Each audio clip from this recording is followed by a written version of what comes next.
अस्सलामुअलैकुम, सत श्री अकाल। कैसे हैं आप लोग? खैरियत से हैं? ठीक ठाक हैं? उम्मीद करता हूँ सब भाई बिल्कुल फ़र्स्ट क्लास होंगे, मस्त होंगे एकदम। चाहे वो मनक हो, मनक सालवी। आज मुझे बड़ा याद आ रहा है, बड़ा पुराना मेरा दोस्त है ऋषु दत्ता। और लव यू टू ऋषु। तुम तो हमेशा से ही यही लिखते चले आए हो और तुम सब याद रहते हो। फिर यहाँ पर वरुण है, वरुण, लव यू ब्रदर, तुम भी हो। और उसके अलावा और बहुत सारे लोग हैं, इकबाल ख़ान है, सोनी मंगत है। देखो सोनी, आज तुम्हारा नाम भी आ गया, तुम मैसेज करते हो ना तो फ़ौरन क्लिक हो गया। और प्रतीक राजपूत, मेरा छोटा भाई, वो भी बहुत ज़बरदस्त लड़का है। और प्रतीक भी है। और अमित मिश्रा साहब हैं, बड़े काबिल एहतराम और बड़े नॉलेजेबल हैं वो भी। देवराज हंस भी है। और मोन्टू खान पठान भी हैं, सोमयानिल चैटर्जी भी है। और बहुत सारे लोग हैं यार। अब फिर जिनके रह जाएं तो मैं कर लूँगा। ठीक है, अब आ जाते हैं मुद्दे पर यार। Pakistan versus England, second test Southampton में वेस्ट इंडीज़ जब खेली थी तो पेसर्स को काफ़ी मदद मिली थी। तो पाकिस्तान पहले टेस्ट मैच में जो कॉम्बिनेशन था, दो स्पिनर्स लेकर उतरा था मैदान में। और अब क्या वो कॉम्बिनेशन बरकरार रह सकता है? फिर एक हेडेक, जो कहते हैं ना कि अच्छी हेडेक होती है लेकिन बुरी नीयत के साथ एक हेडेक क्रिएट की गई कि शादाब खान ने तो पहली इनिंग्स में बहुत क्रूशल पार्टनरशिप की अलॉन्ग विथ शान मसूद। तो शादाब खान तो खेलेगा, ये बातें भी हो रही होंगी, वहाँ कैंप्स में हो रही होंगी कि उसका कॉन्फिडेंस डाउन ना किया जाए, क्योंकि जिसको खिलाना है उसका कॉन्फिडेंस तो बहुत मैटर करता है। और जिसको हटाना है उसका कॉन्फिडेंस तो आप गिरा दो, कप्तान बनाकर उसको एकदम से फिर आप जो है ना वो वाटर बॉय बना दो। और खैर वाटर बॉय बनना कोई मसला नहीं है, वो पार्ट ऑफ द गेम है। लेकिन नीयत और दूसरे तरीक़ों पर मुझे इख्तिलाफ़ है। अब आ जाएँ आईपीएल पर भी थोड़ा सा। ये मैं इंट्रो में इस तरह से बात कर रहा हूँ, फिर मैं आईपीएल पर ही पहले बात कर फिर टेस्ट मैच की तरफ जाता हूँ।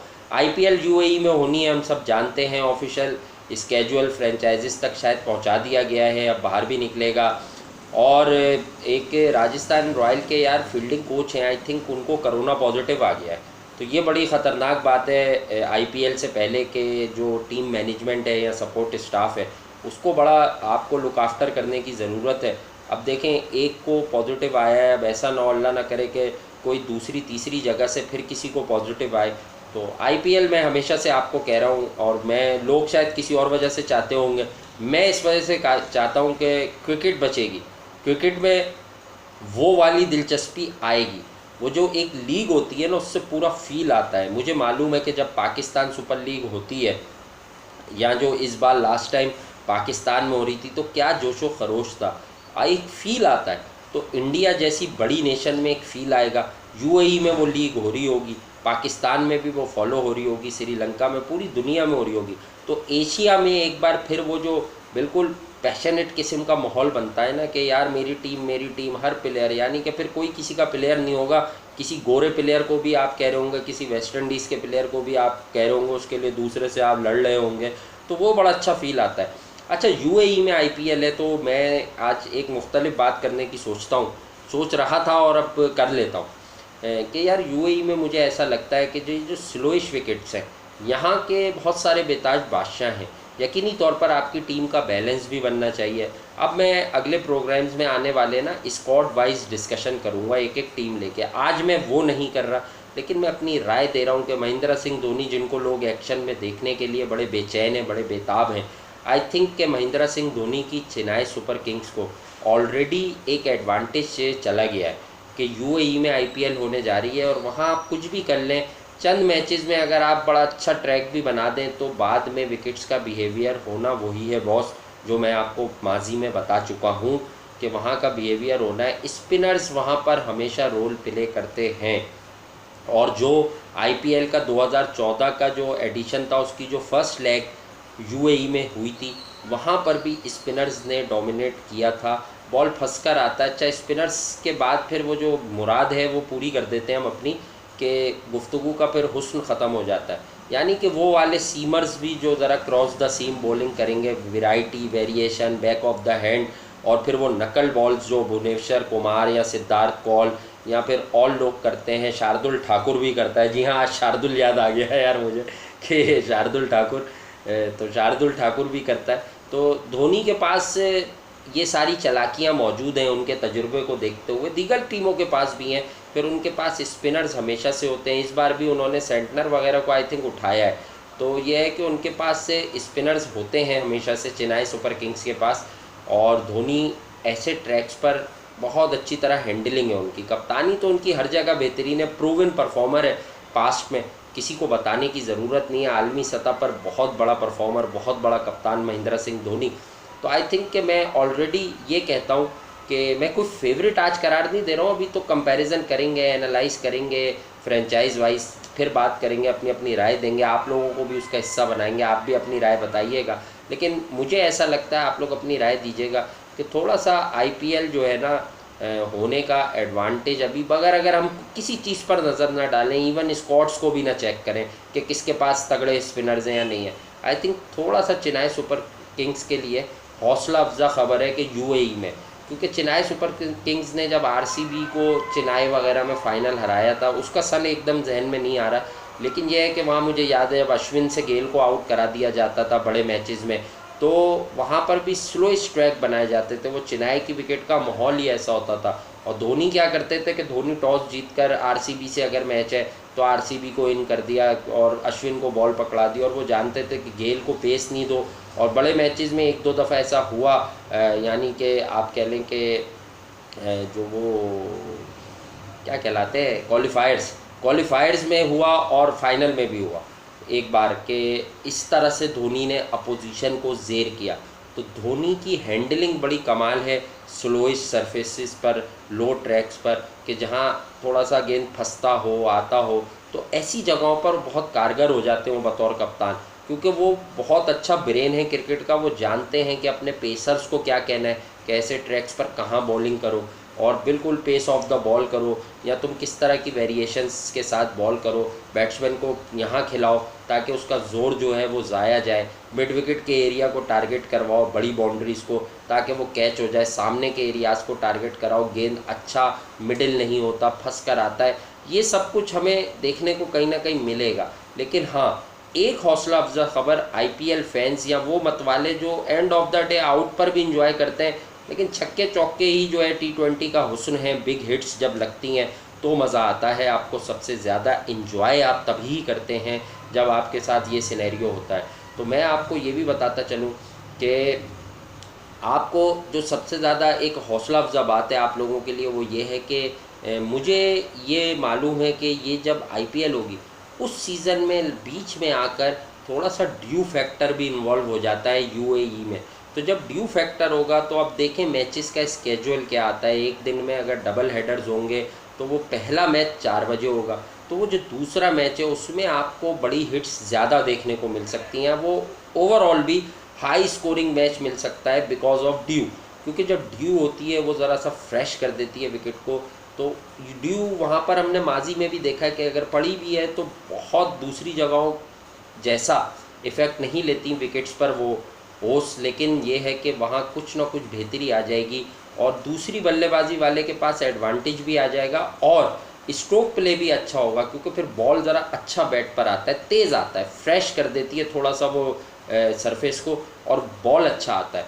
तो अब ये देखना है कि आईपीएल जब शुरू होगा उसका स्केड्यूल फिर आपके साथ अभी डिस्कस करेंगे, और कौन फेवरेट है ये कहना तो कबल वक्त है। और मैंने आपको बताया कि चेन्नई सुपर किंग्स, मुझे लगता है कि उसके लिए यूएई में आईपीएल होना एक हौसला अफजा खबर है। लेकिन अगेन कि सिर्फ एक फैक्टर बॉलिंग और कैप्टनशिप मैच नहीं जिताएगी। चेन्नई के बल्लेबाजों को भी इन्हीं विकेट्स पर बैटिंग करनी है, इन्हीं विकेट्स पर परफॉर्म करना है। यूएई की एक तारीख़ है, उसको शेयर कर लेते हैं आईपीएल की मुनासबत से, कि यूएई में आप एक बात याद रख लें कि जितने भी पावर प्लेयर्स होते हैं जिन्हें हम कहते हैं, यानी कि पोलार्ड्स, गेल्स और दीगर, पाकिस्तान सुपर लीग वहाँ होती रही, काफ़ी होती रही। गेल शायद वाहिद दुनिया की लीग होगी पीएसएल के जहाँ गेल का ट्रैक रिकॉर्ड बिल्कुल ही फारिग है। क्यों? क्योंकि ज़्यादातर उसने बल्लेबाजी की यूएई में, और लास्ट टाइम जो लीग थी वो पाकिस्तान में हुई, तो उससे पहले सारी जो लीग थी वो मोस्टली यूएई में होती रही। तो इस तरह के जो पावर हिटर्स हैं वो मोस्टली स्ट्रगल करते हैं यूएई में, चाहे वो अबू धाबी हो, दुबई हो या शारजा हो। तो अब आपको देखना है, शारजा एक वो जगह है कि जहाँ पर आपको मज़ा आता है। माजरत के साथ शारजा की विकेट अगर वो शीशे जैसी बना दी जाए, स्पिनर्स को मदद देती है, छोटी बाउंड्रीज, छोटा ग्राउंड, लेकिन हिटिंग अच्छी हो जाती है शारजा में। लेकिन अबू धाबी और दुबई, यहाँ पर आई थिंक ज़्यादातर बॉलर्स गेम ही रहता है और अच्छी कप्तानी का बड़ा एलिमेंट, हमेशा कप्तान तो मैटर करता है लेकिन आई थिंक कि ज़्यादा फ़र्क डाल देती है अच्छी कैप्टनशिप। दैट्स वाई मैं थोड़ा सा रेट कर रहा हूँ महेंद्र सिंह धोनी की चेन्नई सुपर किंग्स को। यानी ये प्रिडिक्शन ऑफिशियल नहीं है, ये एक ख्याल है मेरा कि चेन्नई के लिए एक अच्छा हेल्दी साइन है। आज हमें टेस्ट मैच पर भी आ जाए, आना है, हमारी मजबूरी है, उस पर बात करनी है। मजबूरी इन अ सेंस है कि लाइव इवेंट है भाई, कल से टेस्ट मैच शुरू होगा 13 से, तो देख लेते हैं फवाद आलम खेलेंगे या नहीं खेलेंगे, ये क्वेश्चन सबसे हॉट है। तो फवाद आलम नहीं खेलेंगे भाई, सुनने में आ रहा है, मेरे पास जो ज़राए से ख़बर आ रही है और थोड़े से ऐसे ज़राए हैं कि जो शायद वहीं हो, बहरहाल मैं चीज़ें कोड नहीं करता, बस बताता हूँ। सरफराज अहमद को अपनी नाकामियों को छुपाने के लिए एक तजवीज़ ये भी ज़ेर गौर है कि सरफराज अहमद को बतौर बल्लेबाज प्लेइंग 11 में शामिल कर लिया जाए साउथहैम्पटन में, ऐसा भी सुनने में आ रहा है। अच्छा, अब आप समझ जाए भाईजान, ये बहुत ही गलत फ़ैसला होगा। मैं वो आदमी नहीं हूँ कि सरफराज अहमद कहीं खेल रहा है तो मैं बोलूँ हाँ यार मैं तो फेवर देता हूँ उसको, करता हूँ। भाई मैं उसकी बतौर कायद नियत का फ़ैन हूँ। मैं ये कहता हूँ कि आपको उसको इज़्ज़त से क्रिकेट खिलानी चाहिए। अगर कोई नौजवान लड़का आ रहा है जिसकी उम्र कम है, लाइक्स ऑफ रिजवान या कोई भी समवन एल्स, डजेंट मैटर, लेकिन आपको सरफराज अहमद साहब को अभी टेस्ट क्रिकेट भी खिलानी चाहिए थी, आपको उन्हें T20 क्रिकेट भी खिलानी चाहिए थी, आपको उन्हें एक बारी कप्तानी से हटाकर एक फील देना चाहिए था बतौर तजुर्बेकार सीनियर प्रो। और मुझे याद है कि यहीं इंग्लैंड में फॉर्मेट चेंज होगा। 2016 में अज़हर अली कप्तान थे, टीम नाकाम हो रही थी, सरफराज अहमद ने लॉर्ड्स पर सेंचुरी बनाई और मैं आज तक नहीं समझ पाया इसी प्लेटफॉर्म पर जिस पर हम प्रोग्राम कर रहे हैं यूट्यूब, इसी पर सरफराज अहमद की उस इनिंग की हाईलाइट अगर मिलती है, एक जगह मिलती है, वो इतनी छोटी सी शॉट मिलती है और बाज़ लोगों के 50 रन की भी हाईलाइट 10-10 मिनट की मिलती है। आप वो सेंचुरी चेक करें बॉस, लॉर्ड्स की क्या कमाल की सेंचुरी है। और लॉर्ड्स में सेंचुरी बनाना, और फिर पाकिस्तान उस सीरीज़ में मोस्टली जो है डाउन एंड आउट होता था, उसके बाद पाकिस्तान उस सीरीज़ में 5वां और आखिरी ODI मैच जीता, तो बिकॉज ऑफ सरफराज ब्रिलियंस। और यकीनी तौर पर उसमें शुएब मलिक पर बड़ी तनकीद हो रही थी कि उनका इंग्लैंड में इतने का एवरेज है, उनके लिए भी वहाँ परफॉर्मेंस देना बहुत ज़रूरी था, तो 77 किए थे कार्डिफ में उन्होंने, तो ये वहाँ पर कारकर्दगी थी। 303 शायद चेस किया था पाकिस्तान ने, तो सरफराज ने वहाँ 90 किए थे, मलिक ने 77 किए थे। तो सरफराज अहमद की विद द बैट इंग्लैंड में परफॉर्मेंसेज ऐसा नहीं है कि अच्छी नहीं है, वो इंग्लैंड में अच्छा परफॉर्मर रहा है हमेशा से। लेकिन हाँ, एक कीपर लेकर आप सरफराज अहमद को चांस दें। अब मुझे ये नहीं पता किस जगह चांस देंगे। अगर आप नंबर 6 के स्पॉट को आइडेंटिफाई कर रहे हैं, 4 बॉलर्स के साथ जाना चाहते हैं, अपनी ये वाली गलती सुधारना चाहते हैं, वापस मिसबाइज़म पर आना चाहते हैं, तो आप फिर 7 पर कीपर को ले जाएंगे, तो 6 पर सरफराज को लाएंगे, तो आई थिंक कि फिर आप उस नंबर पर फवाद आलम को खिला दें। जी हाँ, लेकिन डर ये लगता है, फवाद आलम एक ऐसा बंदा है, यकीन जानिए कि अपनी चीज़ों से हटने का दिल चाहता है।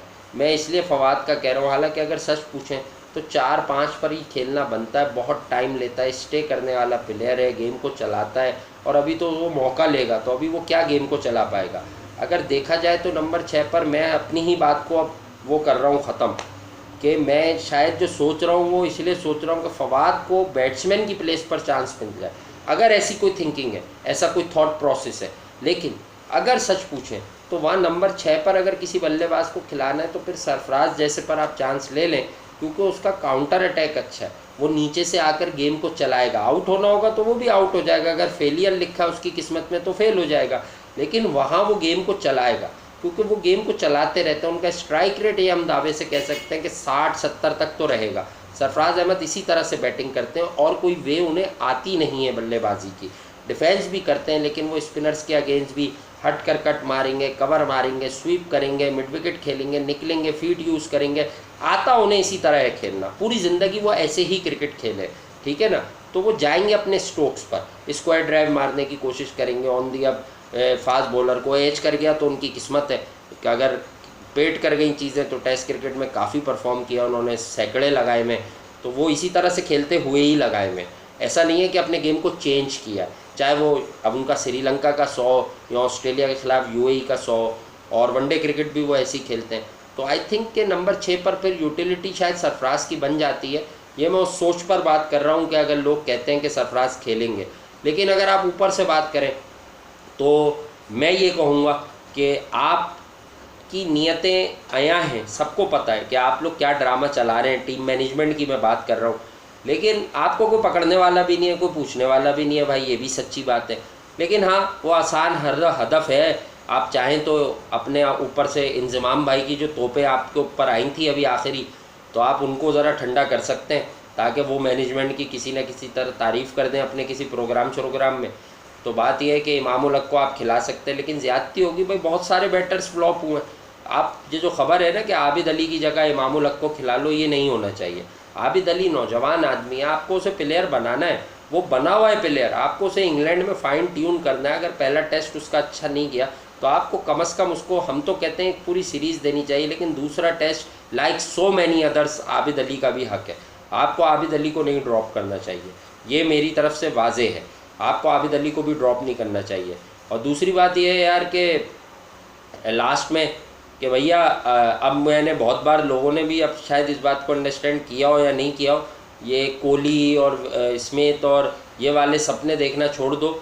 और जो रूट का तो 7वें नंबर का जो बल्लेबाज है क्रिस वोक्स, वो भी देखो मैच जिता देता है। तो बाबर आजम के लिए इस टेस्ट मैच में सबसे बड़ा टास्क मैं जो समझता हूँ वो ये है, बड़ा 100 करो पहली इनिंग्स में, वो वाला 100 करो जो तुम्हारी टीम को जितवाने में काम आए, मालूम चले। और यार बाबर आजम, स्मिथ तक जाएं आप, कोहली तक जाएं, कहीं तक भी जाएं, हमें कोई परवाह नहीं है। हम तो चाहते हैं भाई मेरे पाकिस्तान के आप प्लेयर हो, मैं क्यों नहीं चाहूँगा, मेरा मुल्क है पाकिस्तान, कि आप पाकिस्तान के प्लेयर हो। लेकिन सीधे लफ्ज़ों में बता दूंगा, पहले टेस्ट में मैन ऑफ द मैच कैसे होते हैं वो सीखो, वो ले लो मेरे भाई, ठीक है ना। और एक बात और है, वो किसी और वीडियो में करेंगे कि लोग क्या गुमा करते हैं। कुछ लोगों को ये गुमा होता है, हालांकि उन्हें ये नहीं मालूम होता कि डोमेस्टिक क्रिकेट में ज़्यादतियाँ इतनी होती हैं। तो कुछ लोग फवाद आलम बनते हैं, लगे रहते हैं बेचारे, उनका घर भी चल जाता है भाई।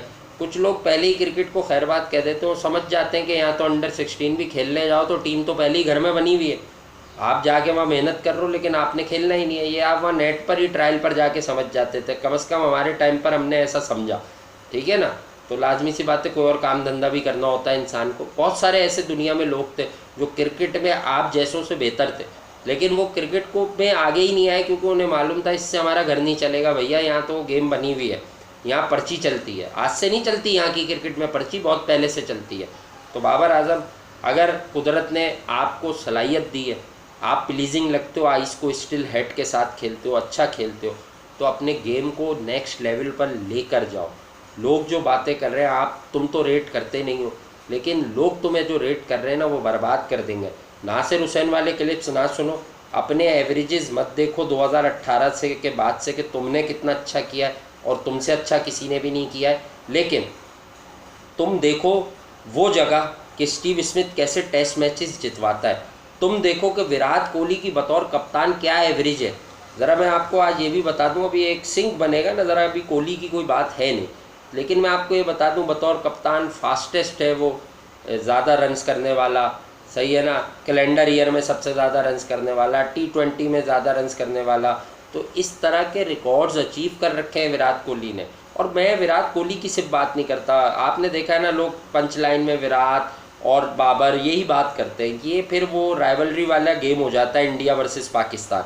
मैं बात करता हूँ Steve Smith, Williamson, Virat Kohli या किसी की भी। विलियमसन भी बहुत अच्छा नहीं कर रहे जैसे वो पहले कर रहे थे, जो रूट तो ऑब्वियसली नहीं कर रहे, लेकिन क्लास ख़त्म नहीं हुई है जो रूट की। कप्तान बना, अभी वो बेचारा बाप भी बना, तो हो सकता है उसकी कुछ मेंटल कंडीशन ऐसी हो कि कुछ वो अपनी फैमिली की तरफ भी ज़्यादा सोचता हो। ये ह्यूमन नेचर है, हम सब इंसान हैं। तो हो सकता है कि उसका जो है वो थोड़ा सा माइंडसेट इस वक्त ऐसा हो जो रूट का, कि वो ज़रा फैमिली की तरफ ज़्यादा कमिटेड हो जाता हो और चीज़ों पर गौर व फिक्र करता हो। आपको क्या समझना है, आप सबको ये अंडरस्टैंड करना है कि बाबर आजम 150 करे, 160 करे, जब वो 160 करे और वो अगली इनिंग्स में आए, फ़र्ज़ करें उसने पहली इनिंग्स में 130 किए या 140 किए, उसकी टीम ने 350 किए या 450 किए, अगर अगली टीम भी हार्ड आई, उसकी टीम को 30 रन्स की लीड मिलती है, सही है, और वो दूसरी इनिंग्स में बल्लेबाजी करे तो वो ये याद करे मैंने इस मैच को मैच बनाना है अपना, मैंने अचीव करना है, मैंने इतनी मेहनत की है, मैं दोबारा से आकर कंसोलिडेट करूं, मैं इस चौड़े में नहीं आऊं कि मेरे तो 170 है, मैं तो हर बॉल को मारूंगा और मैं 16 4 बाउंड्रीज के साथ 16 रन्स कर विकेट खो दूँ, ये नहीं करूँ मैं। तो ये बाबर आजम को करने की ज़रूरत है, कैपिटलाइज करूँ, 60 यहाँ भी करूँ, चलो 150 ना करूँ, 130, 60 दूसरी इनिंग्स में भी करूँ, ताकि मेरी टीम के पास 350 रन हो लास्ट इनिंग्स में खेलने के लिए। 277 पर तो आप हारे।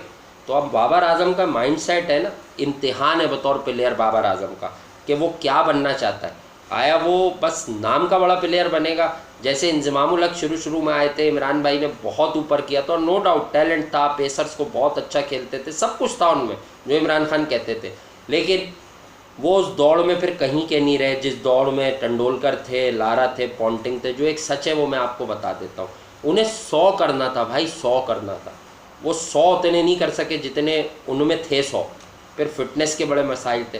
बहरहाल आज के प्रोग्राम को वाइंड अप करते हैं, फिर अगले प्रोग्राम में आपसे फिर मुलाकात होती है। सब भाई अपना बहुत बहुत ख्याल रखें और आईपीएल के हवाले से और पाकिस्तान की ये जो टीम का कॉम्बिनेशन है इसके हवाले से ज़रा मुझे अपनी राय ज़रूर दें। सब अपने अपना मशवरा दें, मैं पढ़ूँगा, मैं आप लोगों के जो सबके ही पढ़ूँगा, अच्छे कमेंट्स ऑलमोस्ट सबके पढ़ूँगा।